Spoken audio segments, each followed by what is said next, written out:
मंत्र जाप करने के बाद करना बहुत ही ज़रूरी है ये कार्य, वरना मंत्र का फल व्यर्थ चला जाएगा। दोस्तों, जब भी आप जाप करते हैं, किसी भी मंत्र का जाप करते हैं, ओम नमः शिवाय मंत्र का जाप करते हो, चाहे कोई भी अन्य मंत्र का जाप करते हो, तो उनको अनुभव नहीं होते, उनको महसूस नहीं होता, उनको स्वप्न के माध्यम से भी दर्शन नहीं होते, या फिर उनको महसूस नहीं होता ध्यान के माध्यम से कि उनके इष्ट देव की कृपा आपके ऊपर है या फिर नहीं है। तो मैं आपको बता दूं कि आज मैं आपको बहुत ही महत्वपूर्ण बातें बताने जा रही हूं। इन बातों को अगर आपने समझ लिया तो आप जो भी जाप करेंगे उसका आपको पूर्ण फल तो प्राप्त होगा ही होगा, साथ ही बहुत ही आनंदमय अनुभूति आपको होगी, चाहे आप किसी भी देवता का जाप करें। तो अगर कई लोग ये सोचते हैं कि डायरेक्ट 11 माला 21 माला का जाप कर लूँ, तो आपका सोचना गलत है। आप शुरुआत कीजिए एक माला से। आप एक माला से शुरुआत कीजिए, क्योंकि कोई भी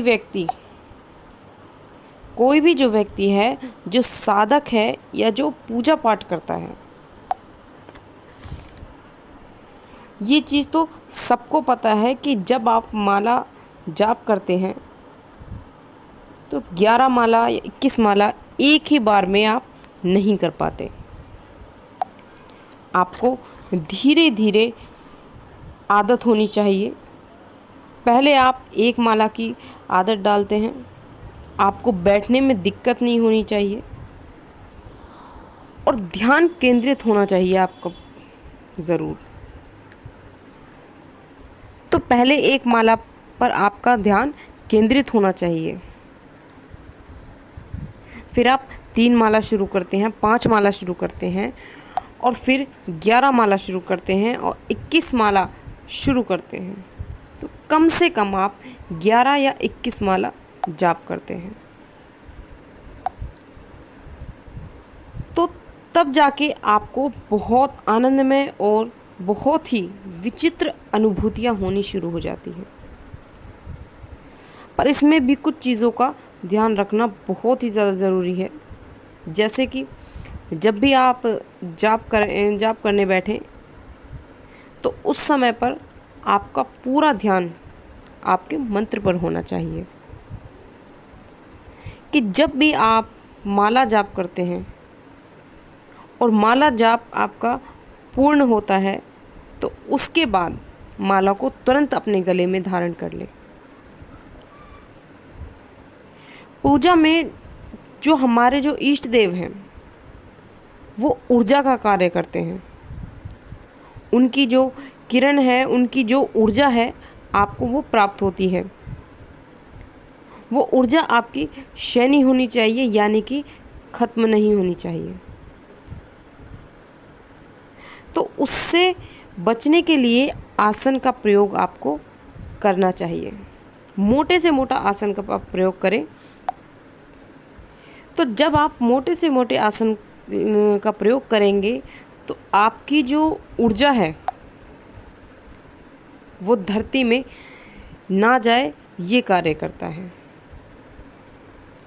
और दूसरी बात, जैसे ही आपने जाप किया और तुरंत आपने माला को धारण किया, माला को जो लोग धारण नहीं करते, उनकी ऊर्जा माला में ही रह जाती है।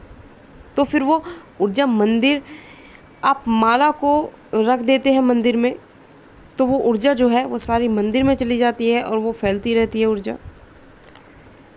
सबसे आपके मंदिर में जो शक्तियाँ जागृत हो, उससे पहले आपके अंतर मन में उनका अनुभव होना बहुत ही ज़रूरी है। जब तक आपको अनुभव ही नहीं होगा, तब तक आपकी लालसा नहीं बढ़ेगी किसी भी मंत्र को जाप करने की। जैसे आपने मंत्र जाप किया, तुरंत गले में माला को धारण करें। करीब 15 से 20 मिनट तक धारण किए रखें और उसके बाद आप माला को मंदिर में रख सकते हैं। तो जब तक माला गले में धारण रहेगी तब तक आपको गंदे स्थान पर बिल्कुल नहीं जाना है। इस बात का विशेष ध्यान रखें। जैसे लैट्रिन बाथरूम हो गए या फिर कोई गंदा स्थान हो गया या फिर गंदी चीज़ों को आपको नहीं छूना है। जब आप माला को रख दें मंदिर में तो आप बाथरूम वगैरह जा सकते हैं। जो भी आपने जल रखा है मंदिर में एक लोटे में, तो आप जल को आप ये बात आप ज़रूर ध्यान रखें दोस्तों, मंदिर में एक लोटे में जल आप ज़रूर रखें।